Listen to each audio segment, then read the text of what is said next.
there's been work done by various charities that show that kids who have breakfast get better GCSE results. Yes. But of course, that is actually not telling the full picture. It has nothing to do with the kid having breakfast. The kid who doesn't have breakfast is likely to come from the home where the parents, carers haven't asked the child what sort of day did you have at school. Yeah. They haven't helped the child pack the bag. They haven't helped with the homework. Yes. That's the real issue. It's not the fact the child hasn't had breakfast. It's the fact the child has not had the support that the child needs to make the most of school. Welcome back to ModCons. Today I'm joined by Tim Clark, education consultant and former head teacher. Tim Clark has spent over 3 decades in the world of education. First as a head teacher of state secondary schools, Spalding High School and Skinner's Academy, before going on to consult on education across the globe. He is also the author of the Better Schools Report, published by Finito, and I was thrilled to be at the launch of the report, and I'm even more delighted to speak with Tim about it today. Tim, thank you so much for joining us today. Not at all, a great pleasure. You started your journey into teaching at King's School in Grantham, home to possibly the most famous Conservative of all, Margaret Thatcher. What did you love about your time there? I used to walk past Margaret Thatcher's shop every morning, actually, on the way to school. So, yes, that is a very important part of my childhood. I was very happy at school. And it was at school that I developed my love of history, which was the subject I studied at university and went on to teach. Looking back, there were some very good things about the school. There were also some very bad things about the school. It was a traditional boys' grammar school in the mid-70s. And I think it has done a lot to shape my approach to education, both positively and negatively. You were actually raised in Lincolnshire, from what I could gather, and you were the son of a priest. Yes. It's very exciting. Yeah, my father was a clergyman. He was also a teacher. Yeah. So perhaps you could say it's in my genes, because he was a teacher, a part-time teacher, as well as a parish priest. His mother was a teacher. Her mother was a teacher. Amazing. So it is in the DNA. Do you think that we do need more religion in schools? I used to have chapel twice a week, and I found it quite a grounding experience. We've got a lot of young people. Today we call them the anxious generation. Do you think, going to church or chapel at school or through school would be helpful to them? That's a very interesting one, and it's a very difficult one to answer. I am very supportive of assemblies, and in both the schools where I was head, we had to hold both whole school assemblies and smaller except for year groups and what have you. And we taught RE in both schools, as we're required to by law, but we took it very seriously, actually. And in both schools, we entered most kids for the GCSE to give them a sort of more of an incentive to take it seriously. But I am, if I'm absolutely honest, undecided about the power of religion in schools, because I think there is a danger that it puts kids off. If it's taught, I think children need a knowledge of religion. They need Bible knowledge. They need a knowledge of other religions. But there is a danger if it's taught coldly, it could actually just be seen as just knowledge. It doesn't mean anything. But on the other hand, if you teach it in a way that does mean something, is that therefore indoctrinating kids? And I think it's a very, very fine balance. And I'm not, I have to admit, I'm not 100% sure on what the answer is. Yes, I do think, I think there's a purpose in having whole school assemblies, whether or not they're religious or not. I mean, it's one law that most schools continually break. It is still the law of the land that every state school should have a morning act of worship. Wow. The 1944 Education Act has never been repealed. Now, there are very, very few schools, apart from perhaps some church schools, that still do that. In most schools where they have assemblies, they're more humanist or moral based rather than Christian teaching, but the law is it should be an act of worship. Wow. Which I say most schools just ignore. But as I say, to the actual value of it, if I'm honest, I'm undecided. Yeah. But I think with a lot of young people, they're so kind of, I wouldn't say lost, but they are looking for something to kind of something outside of themselves and outside of the bubble Yes, that is yeah, their yeah. phone. Do you think there is a value to that, or do you think Oh, there oh, is? absolutely. Yeah, I certainly do. And I think it was in the media recently that, in fact, the biggest growing area of church congregations is young people. Yeah. And I think people are searching for deeper answers. And it's possible that we can provide some of those in school. Yeah. But I think there is also a danger if it is taught badly or approached badly. It can be seen as indoctrination, or it can actually put kids off rather than attract them. Yeah. And on that, schools, phones in schools, what is your opinion on those? I totally support the ban on phones in school. It annoys me when politicians make out that this is something new. I got my first headship over 20 years ago, and we banned phones in school. Right. There's nothing new about it. It's something schools have been doing for 20 years or so. I think the big question is, and it's a more difficult question, is what do you actually mean by banning banning phones in schools? Yeah. Do you simply mean kids are not allowed phones while they're in lessons, so they have to lock them in lockers, and which we did in my first school? Yeah. It was a rural school. Kids travel for 30 miles. I thought it was only fair they had a phone with them, but they had to lock them in their lockers during the school day. But in my second headship in London, we banned phones in school uniform. Wow. And that was on the advice of the Met, because the single biggest reason for muggings of young people in London is to steal mobile phones. Right. And so we introduced a cashless catering system, and we got the message around that kids in academy uniform do not have a phone and they do not have any money on them. Right. And as a result, I cannot remember in my years there of a kid being mugged. Wow, that's so interesting. That's a really good point, actually. No one really thinks about that. And it's counterintuitive, because you think, oh, in London, you need a phone, because that's where most of the stabbings are. Right. That's when you need a phone. Yeah. And actually, where we were in Hackney, gang issues were a very, very, I mean, Hackney has something like 21 identifiable gangs. Wow. The gang culture was very strong, and you think, well, surely it's in the kids' interest of their safety that they should have a phone, but actually the Met advice was they're safer without it. Yes, well, they're kind of a moving target. Yeah, they're absolutely. Yeah. And on social media, like, these aren't my questions, actually, they're just coming to me now. On social media, what are your thoughts? In Australia, they're banning social media for under 16s, I think.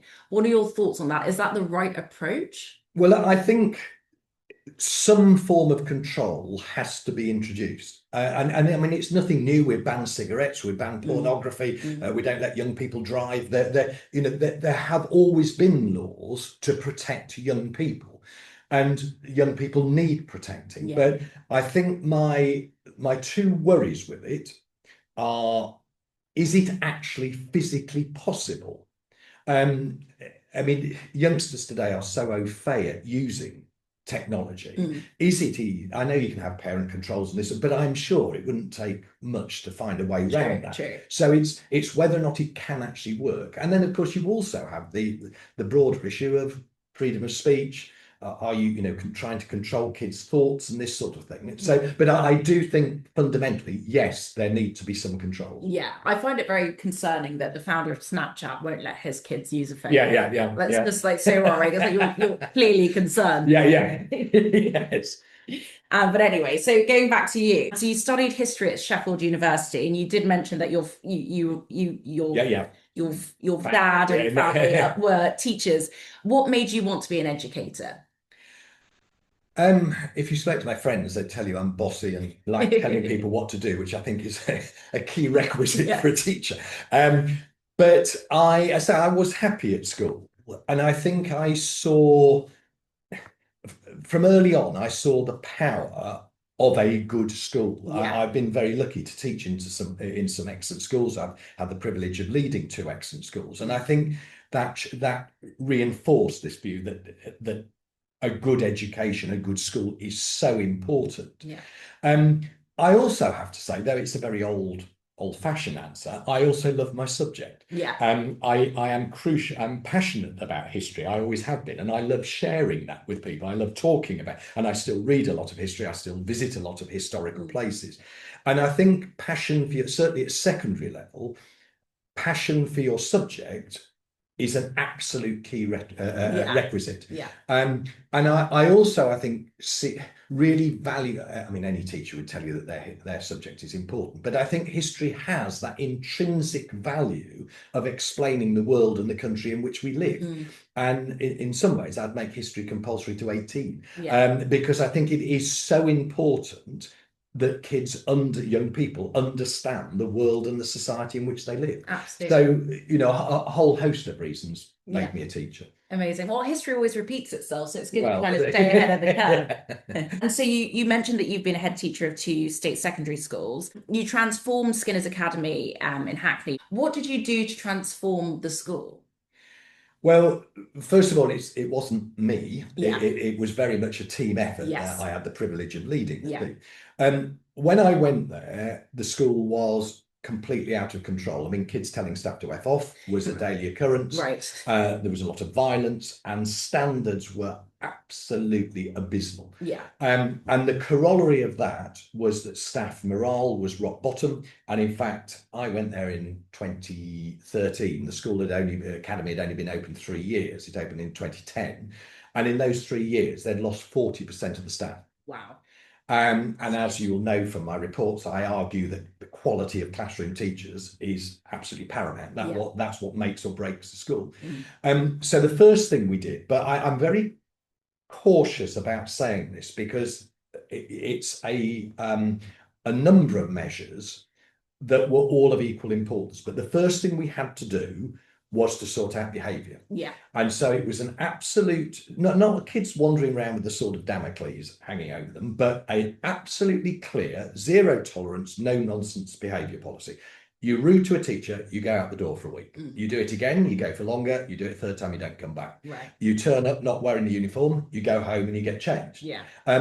It was as simple as that. And the main thing we had to improve was behaviour in lessons. So we introduced a very simple one warning only policy. If a kid was messing about, disrupting the learning of others, one warning. If they did it again, they were sanctioned, detention or whatever. Yeah. If they did it a third time, they're sent to the isolation room all day there, same night detention and a letter home. Wow. And if they got 3 of those, they went out the door. Yeah. And it was as clear as, as simple as that. And what happened as a result of that, and it worked within a matter of, I'd say, weeks, the atmosphere in the school changed. When they realised I wasn't going to back down on this, these were the rules. But what really worked was that teachers suddenly realised they could teach better lessons because they weren't having to control the kids. I was doing that, or the system was doing that. They could then teach better. So lessons became more interesting. Kids became more engaged. We also changed the curriculum. The profile of the academy, ability on entry was actually below the national average. So we broadened the curriculum. I'm totally against the idea of prizes for all, but I do believe a broader curriculum allows more kids to achieve. And my argument was always, I don't care if kids study Latin or if they study bricklaying, on the condition we turn out the best classicists and the best brickies. It's about standards, but in a variety of subjects, a breadth of subjects. The third thing we did was really focus on extracurricular activities, sport, music, drama, all of those things. Duke of Edinburgh Award, we had more kids doing the Duke of Edinburgh Award than any other school in London. We gave every year 7 kid free music lessons, so every kid learnt the trumpet or the violin or the piano or whatever. And those things really tied kids into the school. They didn't want to be suspended because they wanted to be at school. And the fourth thing was that we had very, very genuine pastoral care. So we were the only school in the borough to have a school nurse, the only school to have only school in the borough to have a school counsellor, full-time counsellor. So many of the issues that other schools had to farm out to social services or whatever, we dealt with in school. And you put all those things together, and that's why I say I'm nervous about mentioning discipline first, but that's where we had to start. But that was part of this package that actually produced a school where the kids actually wanted to be. And so I could say within a year or two, the behaviour in lessons was as good as it was as my first headship, which was the selective grammar school. Standards, GCSE results, having gone from some of the worst in the worst in London to significantly above national average, and attendance, despite being on one of the largest, most deprived council estates in the country, attendance was also above national average. That's incredible. That's so good. And with that, like the counsellors and things like that and the school nurse, how did you budget for that? Well, that is always the issue, that school budgets are finite. And you have to decide what is important. So I mentioned, you mentioned the counsellors, the counsellor and the nurse together was the equivalent of two classroom teachers. Right. Giving every child in year 7 a free music lesson cost 40,000 a year. Right. That was more than a full-time teacher's salary. Yeah. But you have to decide what is important. And I felt those in that context, those two things, the pastoral care and the music, were crucially important. Now, did that mean we had less to spend on general staffing? Did we have less to spend on IT or whatever it is? Then yes, we did. Yeah. And that is the big problem. I mean, we were lucky with the music that the first year we got a grant from a music charity, which allowed us to buy the instruments. Nice. But it was still an expense. Someone's got to teach. And yeah, absolutely. So that is always the problem. Budgets are finite. Yes. Well, it's such a good idea though to give every year 7 a free music lesson, because they just learn a new skill, something outside of themselves. Yeah. Fantastic. In 2019, you shifted to educational consultancy to promote educational reform globally. What is the one thing you've seen abroad that British schools should emulate? I can't really point to any one thing. I mean, I could, jokingly, I could say I spent some time in a school in Lagos in Nigeria, and being in a school with guards with machine guns on the gates made in a Hackney scene safe and bucolic. But I think what has struck me, I mean, most of my work has been in Europe. Right. And I think many schools in Europe are facing the same problems that we are facing in England. Discipline in schools is something heads in every country say has declined, and it's declined even more since COVID.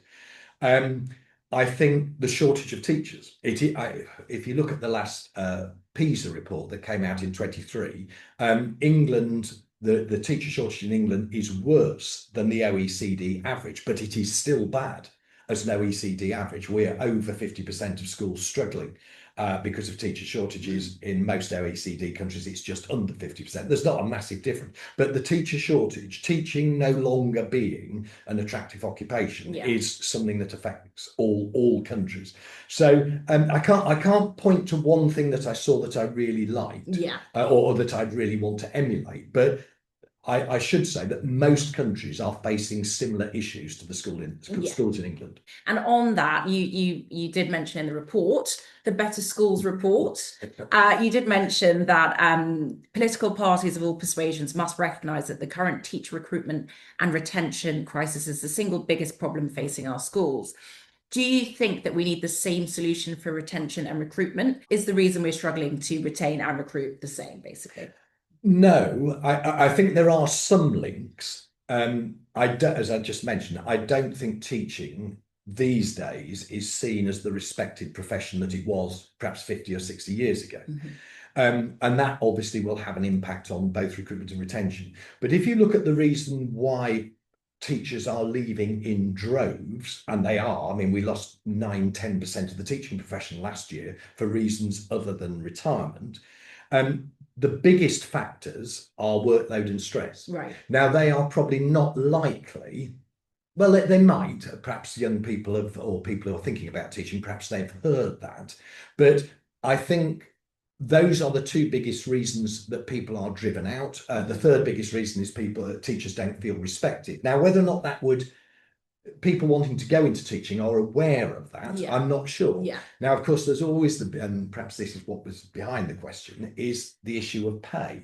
Now, interestingly, if you look at why, and the DfE does a survey of teachers every year and looks at why teachers leave, and pay is very, very low on the list. I mean, it's something like 11th or 12th in order of priority for people leaving the profession. Now, Whether or not a higher salary would attract more people into the profession, I don't know. Right. But money has never been the big factor in, and that's not to say teachers don't want more money. Right. It's not to say they don't deserve more money. Yes. They do. But it hasn't been the big factor driving people out. Workload has been the issue. But whether or not a higher starting, and of course the salary has been raised to 30,000, and time will tell whether or not that makes any difference. The same with bursaries in individual subjects, a lot of which have been scrapped recently. Whether or not time will show whether or not they have actually made a difference. Yeah. So there may be some crossover, but they are, I think, two different problems. Yes, absolutely. And on that, I rather fortuitously met with a friend the other day who was considering a career change into teaching. Brilliant. And I asked him what his kind of primary concerns or the barriers were. And he said three things. He said the teacher training course is around £10,000. It's a big outlay. He said he'd have to be at school for 7 a.m., which is really challenging for childcare.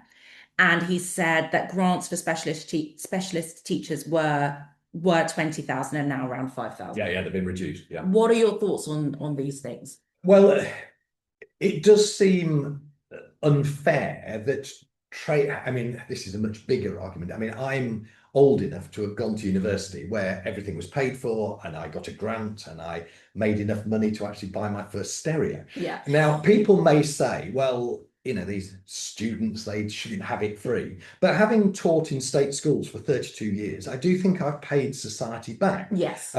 My doctor, who's been a doctor in the town for 30 odd years, yes, the state paid for him to go to hospital, but he's paid that back. Yeah. So I think the whole issue of paying to go to university, let alone training as a teacher, is worthy of discussion. But I can quite see that if you have to pay to become a teacher, that certainly is not an incentive.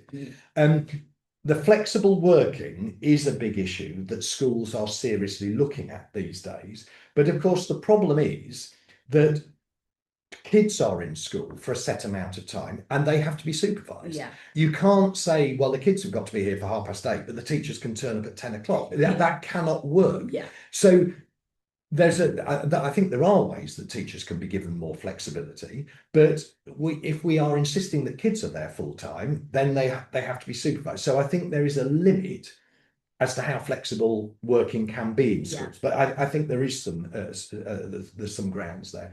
And the bursary issue, yes, as we've mentioned, they have been cut. Yeah. How that is supposed to entice people into the profession, I mean, this current government has said it's going to give us another 6,500 teachers. It hasn't done it yet, nor has it said where they're going to come from or how they're going to find them. But the point I'd add about the bursaries, though, I think the fact we have to face is there is a shortage of teachers. Gone are the day that there are very shortage subjects. Physics, only 17% of teacher training places were filled last year. Wow. IT, it was only 30 odd percent. But there is a shortage of teachers. Yes. Even history teachers that used to be 10, not good ones, but history teachers used to be 10 a penny. They are not now. There is a shortage of we haven't even hit for the last 2 years the target for primary teachers. And always in the past, there's been a surfeit of primary school teachers. And I think we need to face the fact there is a shortage of teachers, full stop. Yeah. And I guess with that, do you think with young people, young graduates looking for jobs, they can't find any work, is it too early for them to become teachers, or are those the people we should be trying to recruit? I don't think, I was very much the old model. I did a degree, I did a PGC for a year and I went straight back to school. Yeah. I think there is an advantage of older people joining the profession. Yeah. They bring experience and knowledge of the world, which I certainly didn't have as a 23-year-old. But on the other hand, for me, teaching was a lifelong career. Yeah. And I don't regret, would I have been a better teacher had I gone out and worked doing something else for a few years? Perhaps I would. But for me, teaching was the career. So I certainly would encourage younger people to go straight into teaching, but I'd equally encourage people who've got broader experience. Yeah. And on that, that leads me very well to my next question on teacher training. So head teachers like the formidable Catherine Berbel-Singh have sung the praises of the freedoms academies and free schools had to hire non-professional teachers who were experts in their fields. Yeah. In the report, you seem to be in favour of trained teachers over, potentially diversifying with experts. With a recruitment crisis, do you still think this is the best solution? Right. Well, I think there's a slight misunderstanding there. Yeah. What I talk about in the report is my opposition to unqualified classroom teachers who teach classes of 30, 32 kids day in, day out. If you have no training, you might have the right personality, you might have the right commitment, but if you have no training, you cannot be a great classroom teacher. Yeah. To be a skilled classroom teacher, you need training, you need experience, you need knowledge, as well as personality and commitment.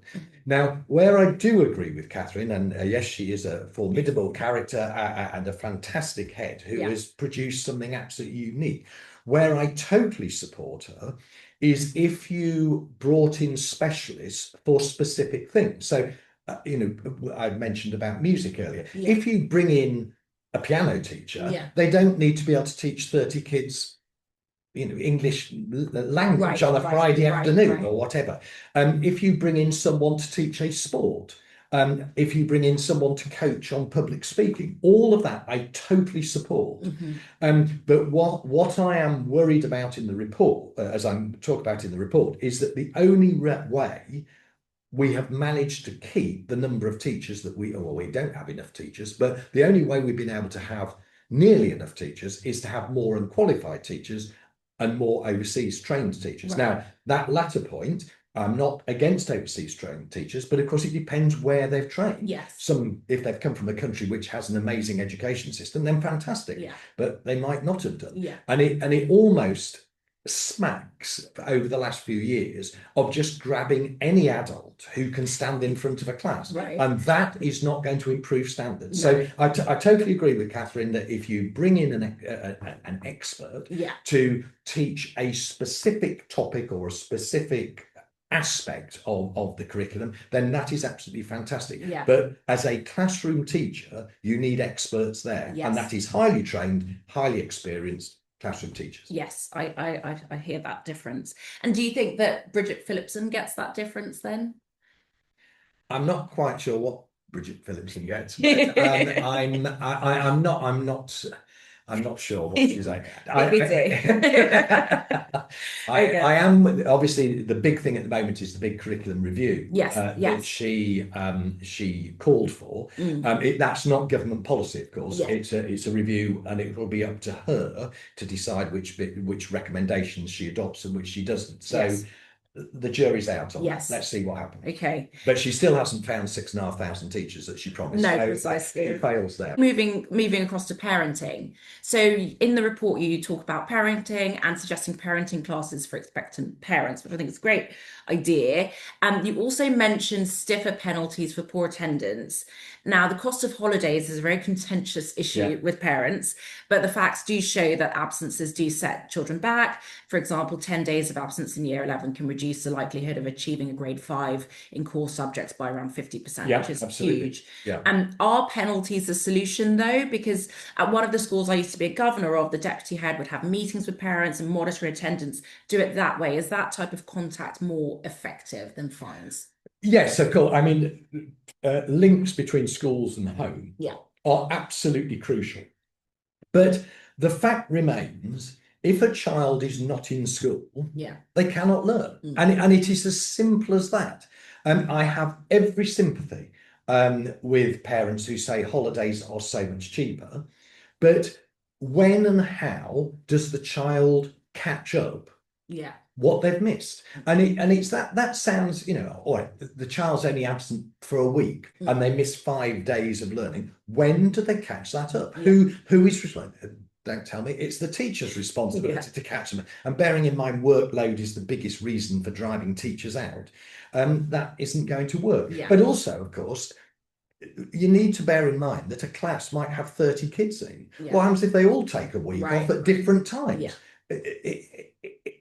the simple answer is to say, these are the term dates, you will be there. Yeah. And that is it. Yeah. And the reason I talk about the fines is because the fines, I agree with you, fines may not be the ultimate answer.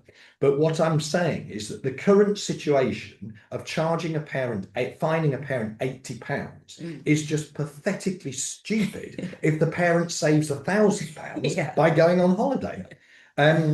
You know, that is what I'm really getting at there. It's a classic example of where the government is trying to make out that it's doing something, but what it is doing is pointless. And this current government made a great deal about increasing the fine by, what was it, £5? Right. Well, whoopee, if you can save £1,000. Yeah. So, but I totally agree with you that the link between school and home is absolutely crucial. Yes. But there has to be a bottom line that this is and again, one of the things I mentioned in the report, I think we also need to go back to using the word truancy. Yeah. I mean, the old truancy officers were replaced by educational welfare officers, which is great. We need educational welfare officers. But the law is, this is when you should be at school. So you should be at school. And if you break the law, there are consequences. Yes. Well, educational welfare sounds a lot more warm and fuzzy. It is, and we need that. Don't get me wrong. You know, I'm not saying we don't need but that. It doesn't feel like no. But we also need to say this is the law.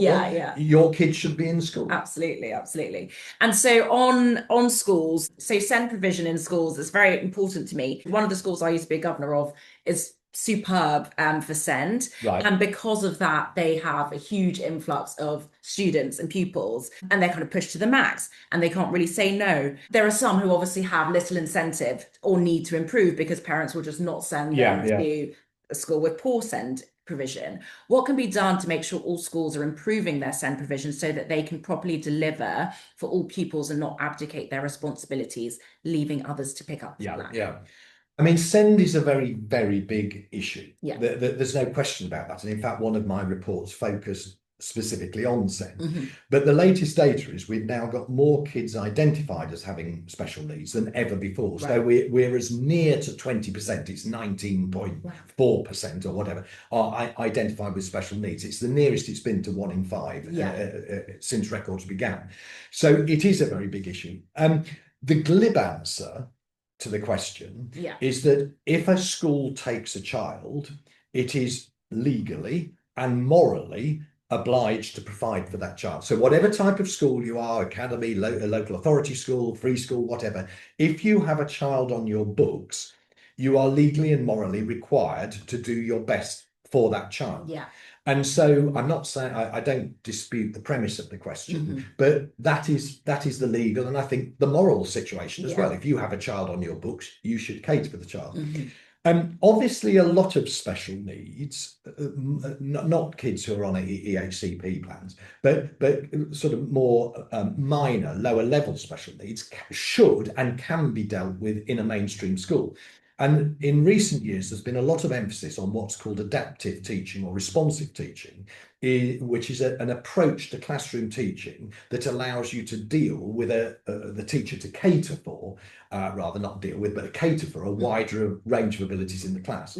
And I think if that is done well, then schools can cater for a wider ability and a wider range of pupils' needs. The difficulty comes, of course, where the child's special needs impact on the learning of others. That is the real issue. And my argument is that no child has the right to disrupt the learning of others. Even that there may be a diagnosis as to explain why that happens, but that is unacceptable for a child who hasn't got special needs to have his or her learning disrupted because of the needs of an individual child. And that's where I very strongly put the needs of the majority before the needs of the individual. Now, again, I'm cautious in what I say because I get a lot of stick for saying that. I am not saying that those children shouldn't be catered for, but they might be catered for in a different class, in a different part of the school, or ultimately in a different school, in a special school, of which there are far too few. But my simple answer is that schools should cater for every child on their books until the point where that child's needs impact on others. And then alternative arrangements should be made. And on that, like with special schools, why don't we have enough of them? Well, that's the same as why we don't have enough pupil referral units. Yeah. It's just a financial thing. They are obviously very expensive to run because they have small classes. They need especially trained teachers, high teacher pupil ratio. And also, I mean, there has been, going back to the Warnock report in the 70s, there's been a push for inclusion. Yeah. And I'm not against inclusion, but I am against inclusion when it gets to the point where including one child negatively impacts on the others. Yeah, that's a challenge, isn't it? And so on to Ofsted, one of the most contentious things ever. So you transformed Spalding High School from good to outstanding, and a transformative Ofsted rating is so huge both for the schools and the parents, and I've witnessed that firsthand. Yeah. What are your thoughts then on the idea that now we're not going to have the one word recommendations, good, outstanding? Surely it's better for parents to have like a right. Surely parents have a right to quickly access this information. Well, a number of things there. Firstly, I cannot deny when we got the outstanding at Spalding, it was a phenomenal fillip to me, to the staff, to the kids, to the parents, and did wonders for recruitment. There's no question about that. And the same in Hackney, getting the word transformed in a report did wonders for the school. So I can see the advantage of a one-word answer, sort of a grade, and I'm not against that. And in fact, in the latest report, I do argue I think that's still possible, even with the government's grade or Ofsted's grade card approach. But my real issue, and this is, I know I got quite a lot of stick for saying I supported the abolition of the one-word answer, one-word grade. My real issue is that one word can hide a multitude of sins. Right. So you could have two schools. School A has brilliant extracurricular activities, brilliant pupil behaviour, and poor exam results, and gets a good. School B has poor pupil behaviour, poor extracurricular activities, but great exam results. It's graded good, which is better. They're two completely different schools and are graded good. And I think it's much fairer to say to parents, clearly, this school has good behaviour, great extracurricular activities, moderate exam result. Parents can understand that. Right. And so I don't think it is necessary to have a one-word answer, but one-word grade, sorry. On the other hand, I do think if a school got a grade card saying brilliant in everything, then why not say this school is outstanding? I'm quite happy with that. But I think it's I've heard quite senior people say, oh, the parents need a simple guide. But I think it's a real insult to parents, actually. I mean, are you saying that a parent can't make a difference between, when they buy a car, can't a parent choose between buying a Range Rover and a Fiat 500? Surely the parent can say, well, I live in the countryside, it snows where I live, I need a big four-wheel drive. And someone say, well, I live in a city, I want to zip about and park easily. I don't think we should do parents the discourtesy of saying if we don't have one word, they won't understand it. Yeah, that's probably fair. I think that's probably fair. So in the report, you mention also breaking down the barriers to literacy and numeracy. What are your thoughts on the government's removal of the Advanced Maths Support Programme and the Latin Excellence Programme in state schools, which both undoubtedly do that? Yeah. Well, obviously, I deplore any reduction or in funding or a reduction in support for programs that increase participation.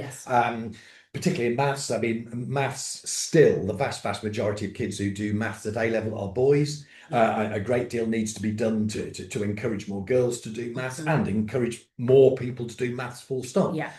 I suppose the only caveat I have, and it's the same answer to a question you asked earlier, money is finite.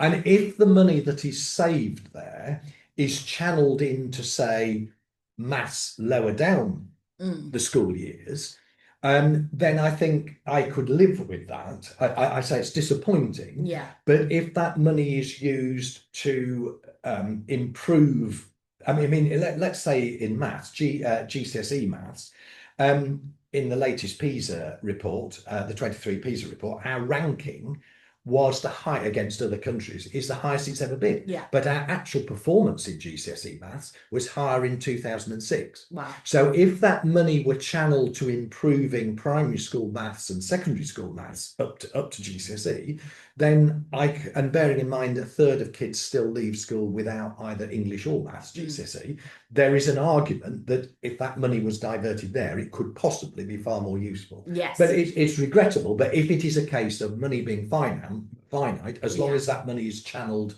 elsewhere appropriately, then I could live with that. But unfortunately, the money isn't being channeled into that, is it really? And breakfast clubs are a big thing.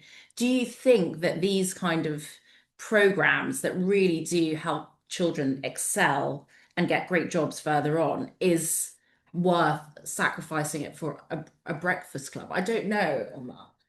I am very, very supportive of breakfast clubs. Yeah.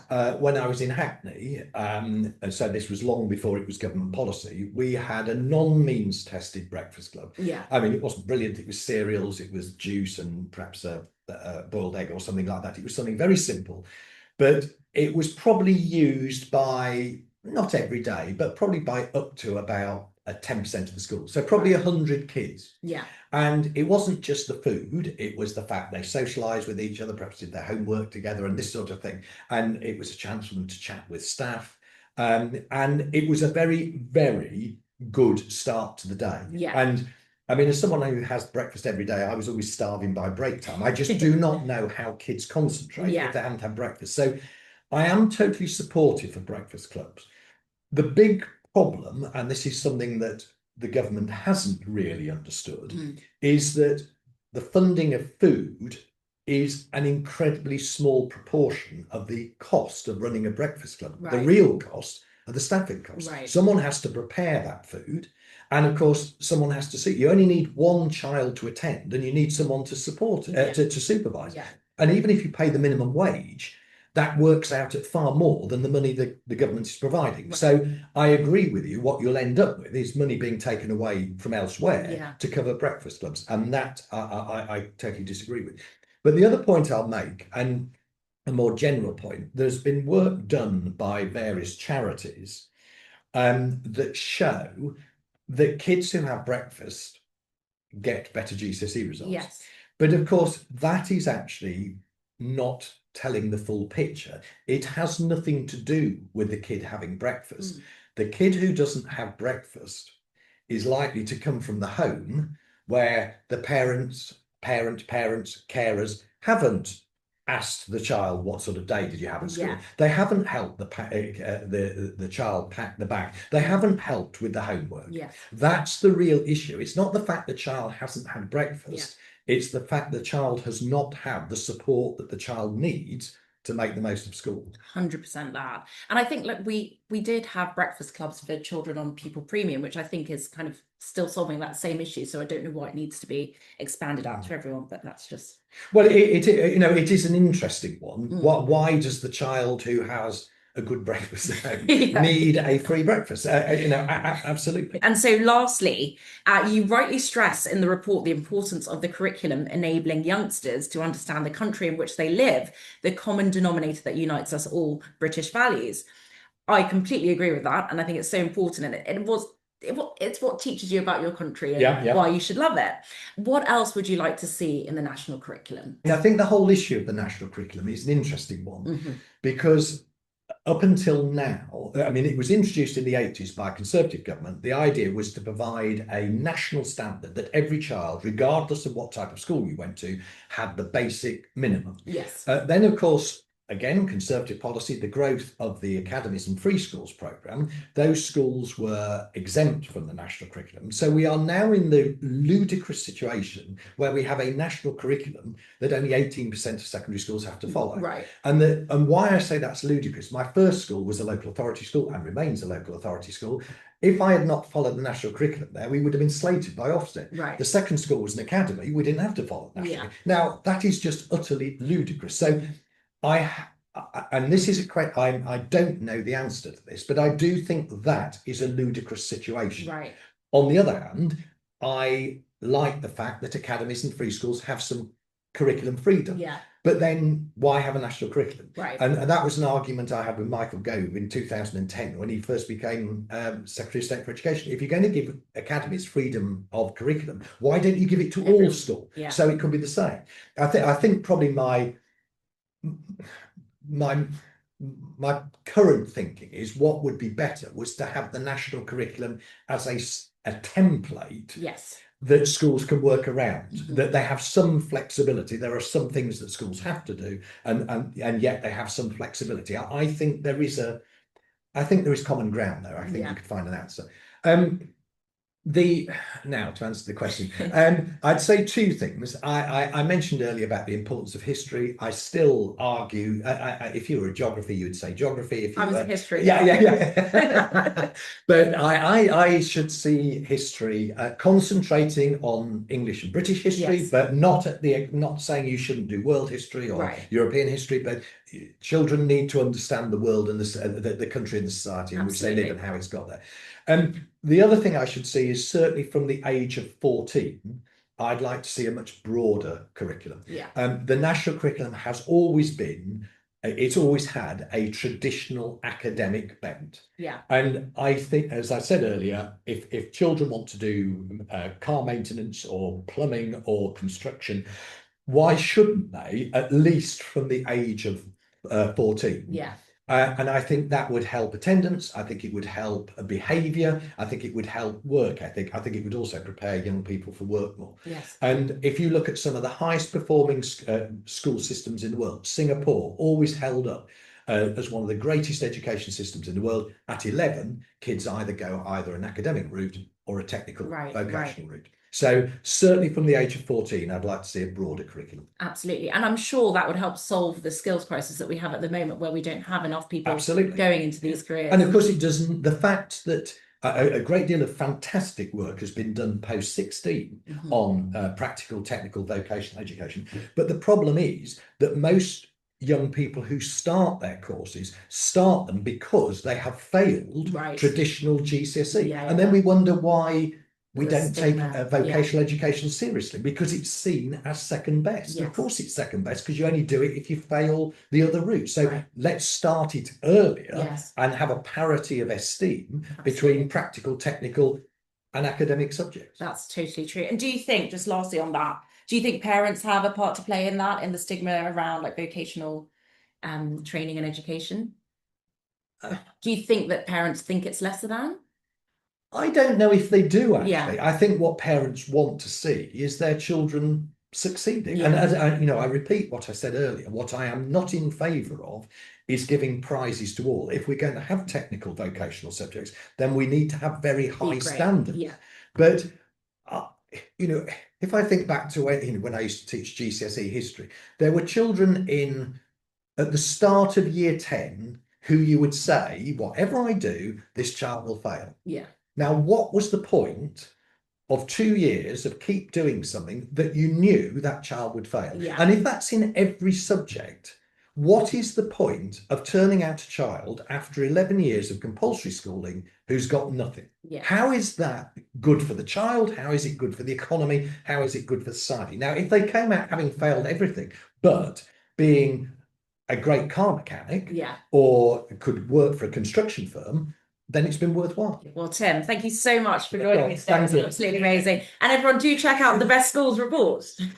Thanks.